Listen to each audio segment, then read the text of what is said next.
Hello everyone, welcome to yet another episode of Zambia in Focus, and I am your host Abel Chanda, focusing today on the PF's 2021 through to 2026 Manifesto. The Patriotic Front came into power in 2011 and have since overseen many structural and policy changes in the 9 years or so that they have been in power.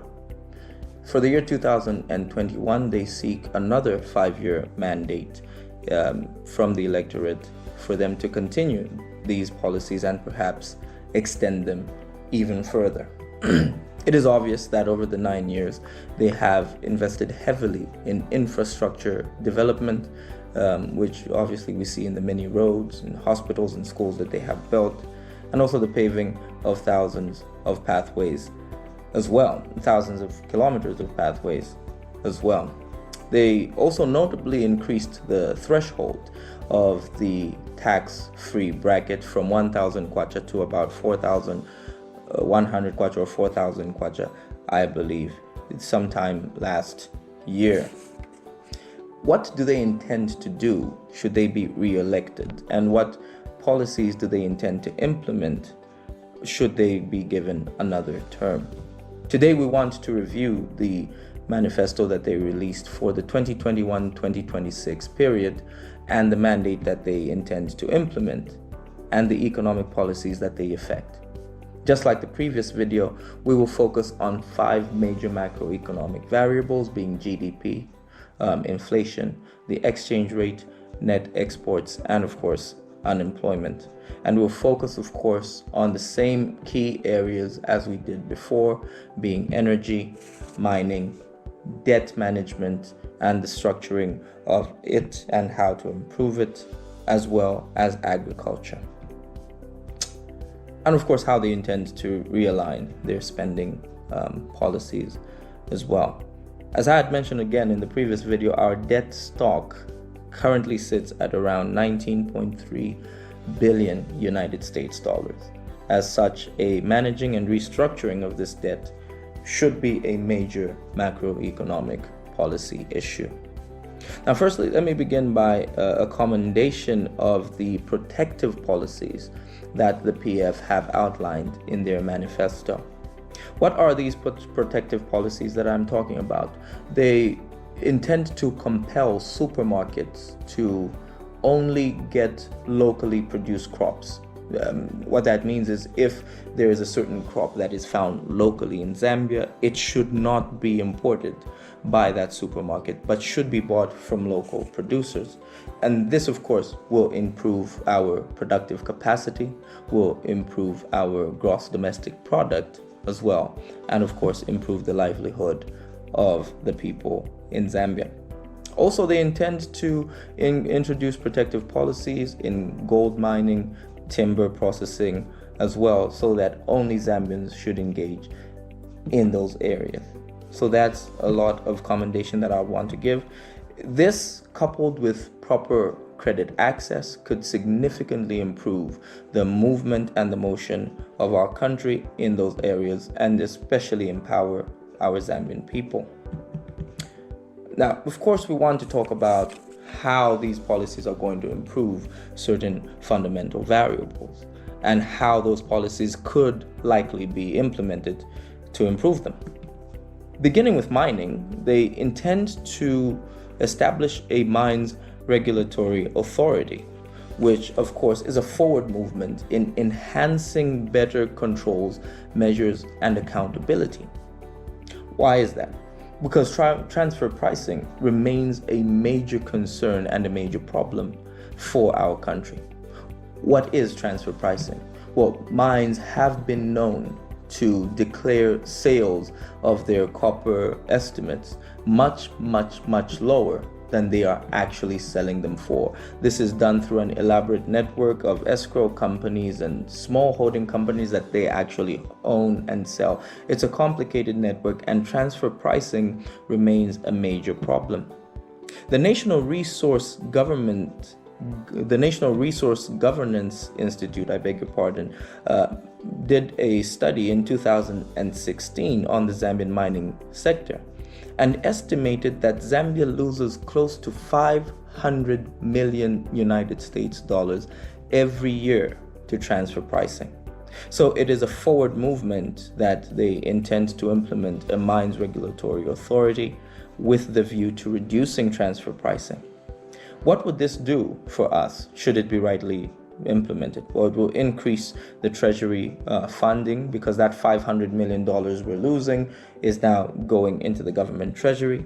We expect an increase in our exchange rate, because now a greater value of exports is now being declared, and this of course will reduce the overall cost of living.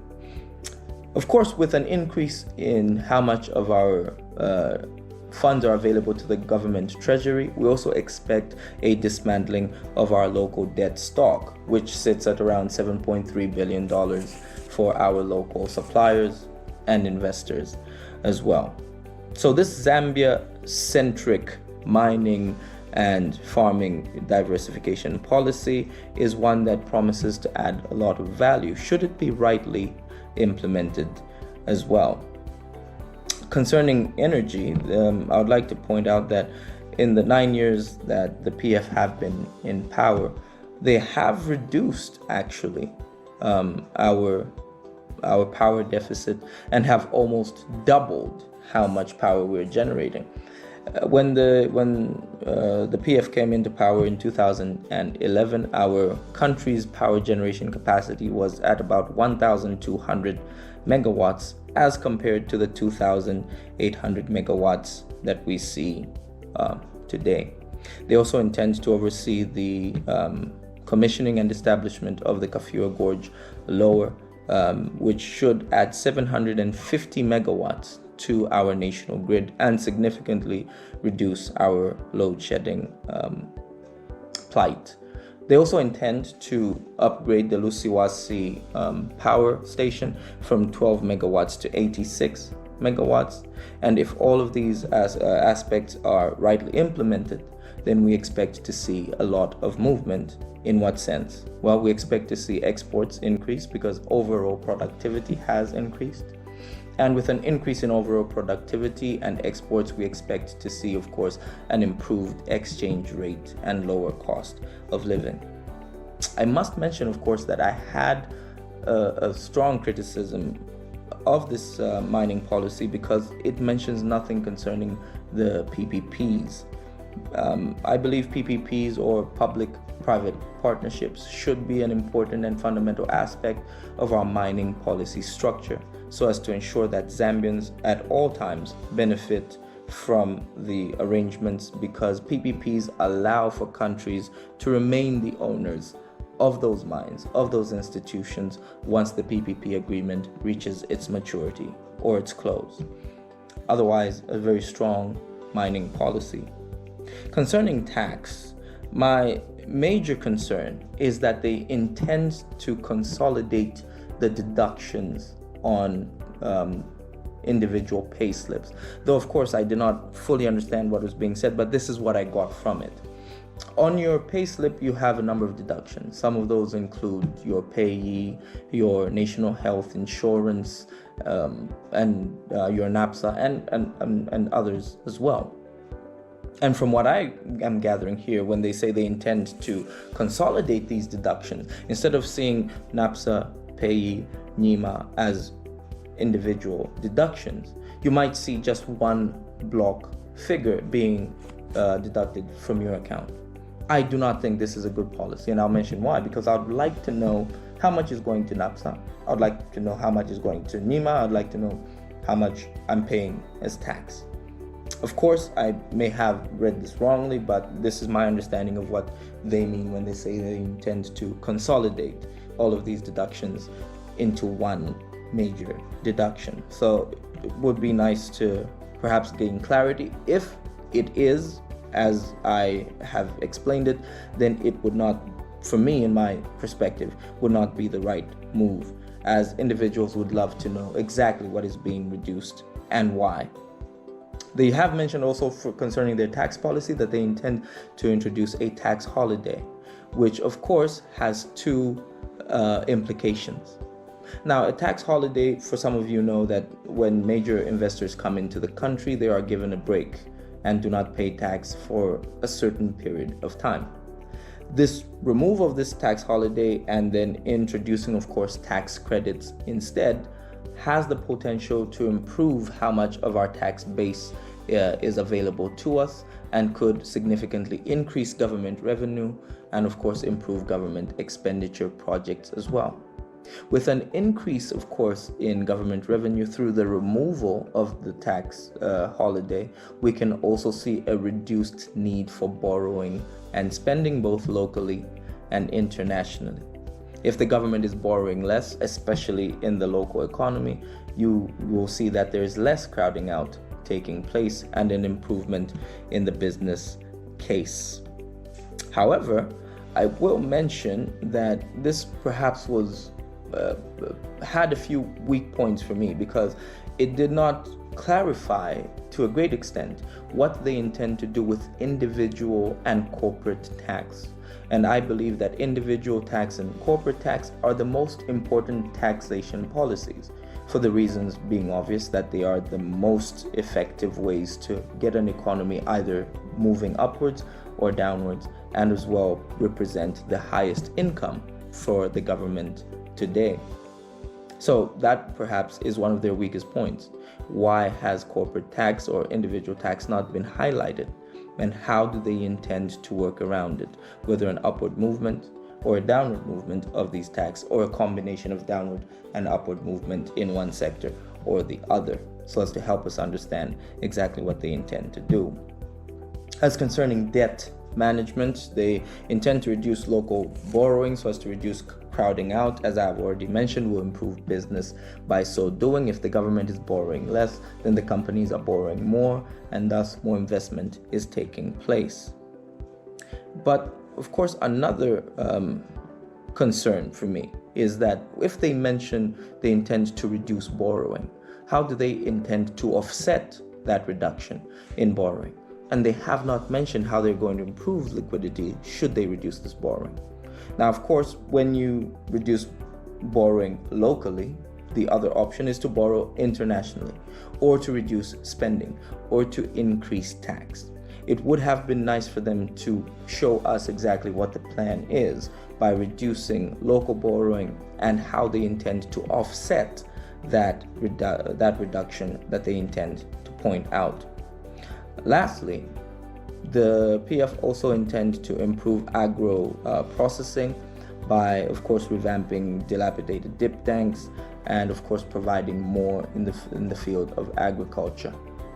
Now, of course, by upgrading and revamping agriculture, we expect to see an improvement in GDP, a reduced net price of almost all consumer goods, as most consumer goods do contain some form of agricultural product. So this means that it will positively influence our inflation rate by reducing it and perhaps taking it back to our target 6 to 12% threshold. And today, as we know, inflation is somewhere in the upper 20 percentage points. Overall, a strong economic policy that the manifesto of the PF has produced for us, with good protective policy, with good mining strategy, and of course a strong energy policy as well. My criticism will remain the same. They have not mentioned how they plan to extend the copper mining value chain so that we can see more improved movement in our copper processing, smelting, and refining. And this, I believe, should be a significant policy procedure for any government that intends to take office. We should be doing more with our copper rather than just simply digging it out and taking it for refining or processing elsewhere. So that is a major criticism of mine, that the value chain for the copper processing procedures has not been mentioned. The farmer input support program as well, again, is not mentioned. As I've mentioned before, this is a highly inefficient structure, as plenty of research has shown, and thus a lot of work needs to be done with regards to it. Overall, though, a very strong manifesto from both of these contenders that have been presented to the Zambian people. I do hope to see improvement in the farmer input support program and the copper value chain from whoever would take office. Otherwise, very strong manifestos, as I have mentioned. I hope you've liked the videos. I hope you've learned one or two things. Let us know what you think in the comments, and let's begin a conversation over our economic policy and move the economy together in the right direction. If you haven't already, please remember to like and subscribe and follow us on all our various channels. And let us know what topics you would like us to handle in the next coming series as well, so that we can begin a more effective conversation concerning our economic policy. We'll catch you on the next one.